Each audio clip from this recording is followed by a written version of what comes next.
നമസ്കാരം. എനിക്ക് പണ്ട് മുതലേ പരിചയമുള്ള കാഴ്ച പരിമിതിയുള്ള എൻ്റെ ഒരു സുഹൃത്തുണ്ട്, രാഹുൽ. രാഹുലിന് 4 വയസ്സുള്ളപ്പോഴാണ് അന്ധത ബാധിക്കുന്നത്. പക്ഷെ ആ പരിമിതികളെല്ലാം വകവയ്ക്കാതെ നന്നായി പാട്ട് പാടുകയും ഓടക്കുഴൽ വായിക്കുകയും സംഗീതം ചെയ്യുകയെല്ലാം ചെയ്തുകൊണ്ട് വളരെ ശുഭപ്രതീക്ഷയോടെ ജീവിതം മുമ്പോട്ട് കൊണ്ടുപോകുന്നതിന്റെ ഇടയിലാണ് രാഹുലിന് ഇപ്പോൾ പുതിയൊരു വെല്ലുവിളി നേരിടേണ്ടി വന്നത്. അവന് കിഡ്നി തകരാറിലായി. ഇപ്പോൾ കിഡ്നി ട്രാൻസ്പ്ലാന്റ് ചെയ്യുക എന്നുള്ളൊരു ഓപ്ഷനാണ് മുന്നിലുള്ളത്. അപ്പം അതിനുവേണ്ടി ഒരുപാട് സുഹൃത്തുക്കളും നാട്ടുകാരും എല്ലാം സഹായിച്ചുകൊണ്ടാണ് ചികിത്സ നടത്തുന്നത്. അപ്പോൾ 45 ലക്ഷം രൂപയോളം ആവശ്യമുണ്ട്.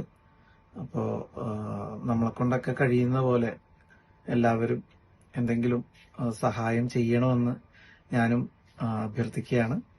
നിങ്ങളെ കൊണ്ടാവുന്നത് നിങ്ങളെല്ലാവരും ചെയ്യണം. Thank you.